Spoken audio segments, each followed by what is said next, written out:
Hello, I'm Emma Kirk, and today I'm privileged to be joined by multi-award-winning stylist Anthony Fellows. Anthony is renowned within his field as a hairdresser, and he's also a trichologist, and the founder of the Anthony Fellows Trichology Clinic. Your hair is undoubtedly important to you, and hair care is something that most people budget for and take for granted. But what if your shampoo and conditioner combinations just aren't helping you solve problems? Would you actually know who to turn to for advice? Fortunately, Anthony is here to help us and to explain everything. Welcome, Anthony. Hi. Firstly, could you just tell us what the difference between a trichologist and a hairdresser is? So with hairdressing, you go to college, you understand the basic concept of hair growing and how you can do chemical processing to change it and adapt it for a change of look. Whereas with a trichologist, you go a lot deeper. You're going back to looking how hair is actually formed within the body and how you can improve that and change it, and also how things can go wrong to be able to establish a problem and resolve it. Because unfortunately, as much as hairdressing services make you feel nice temporarily, generally they are one of the main causes of problems. What kind of things does a trichologist help you with? What sort of conditions do they work with? So we generally look at anything which is just causing concern, whether it's excess shedding, which can be caused by many different things.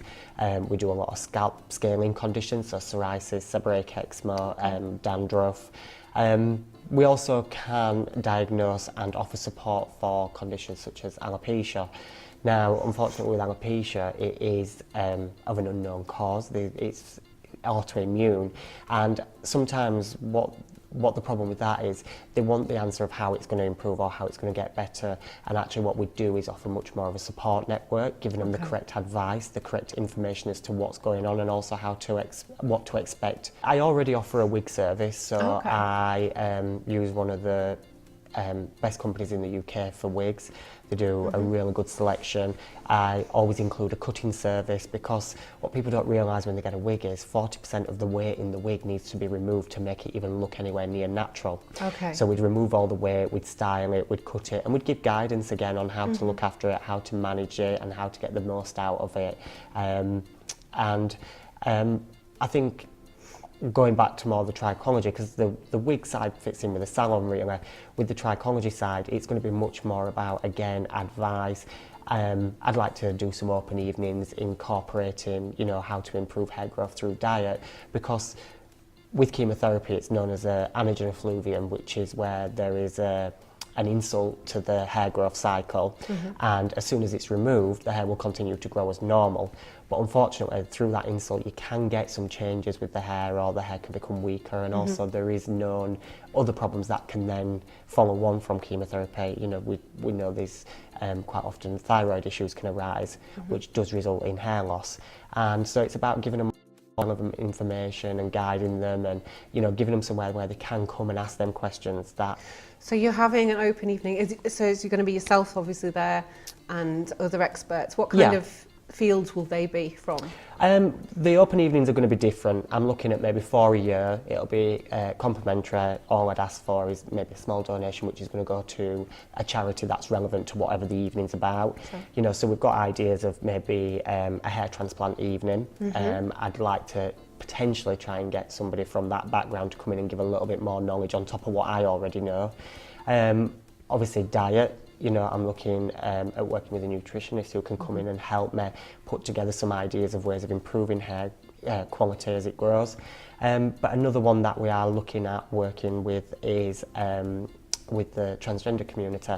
We have seen a massive rise in transgender men to women in particular, where they're coming in and wanting hair extensions. Okay. And they're not necessarily given the advice that is relevant. They're changing the hormones, and there's potentially going to be hair loss, and depending on what stage in their life they've started, they may already have some hair loss. And it's where do they go with that? How do they, they want to feel as feminine as they can, and it's about giving that guidance and that advice and making a safe place from where they can come and not feel uncomfortable or judged, and again, just making it a safe place for them. And Are you seeing more men coming with problems with their hair now? Yeah, there is a big rise in hair loss in men.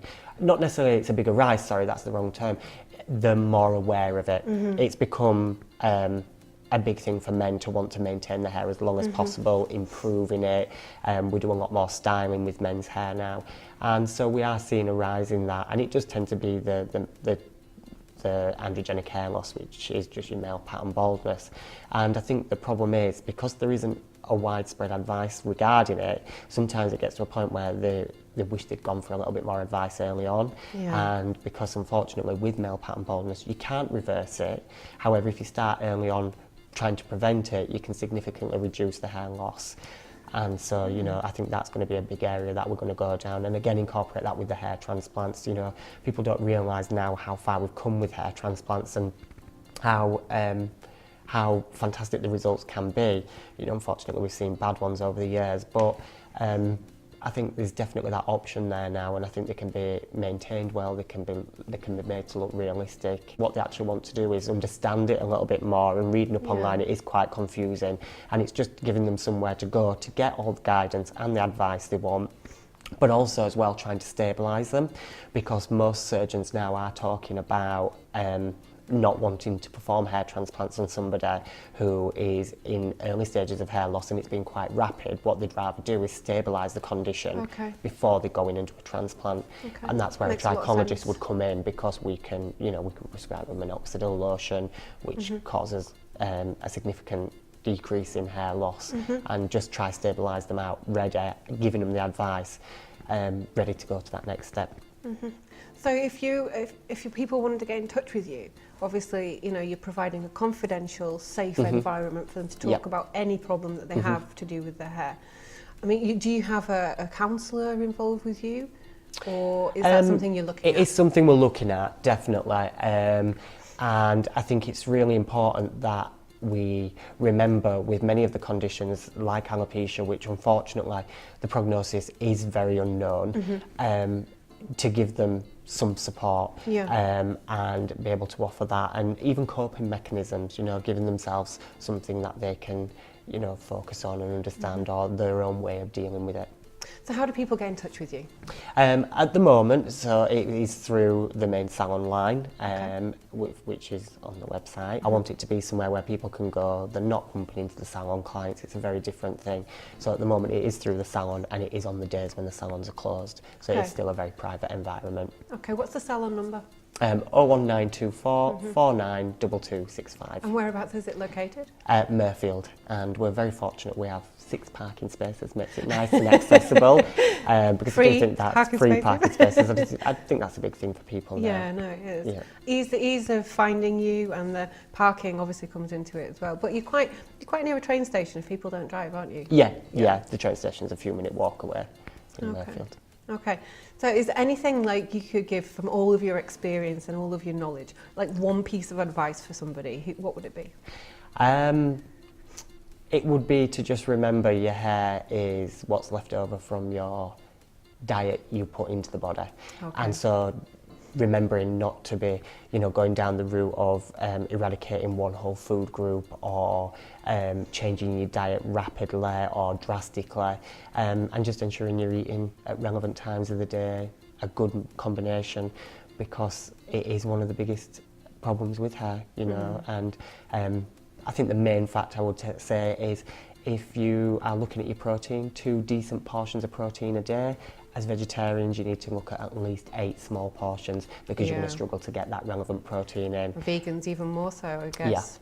And literally the protein you eat is, you know, used to produce the cells all over the body, and whatever's left is then given to produce the cells of the hair. If there's nothing left, it will starve it, and that's then when you'll notice. The visible impact of hair loss can have shattering effects on your confidence, and it is one of the first things that people will see when they meet you. I think what Anthony is doing by educating and bringing together a myriad of disciplines to help others is inspiring. And if you wish to visit the clinic confidentially, or feel you may have something to offer, please feel free to get in touch with him. Goodbye for now.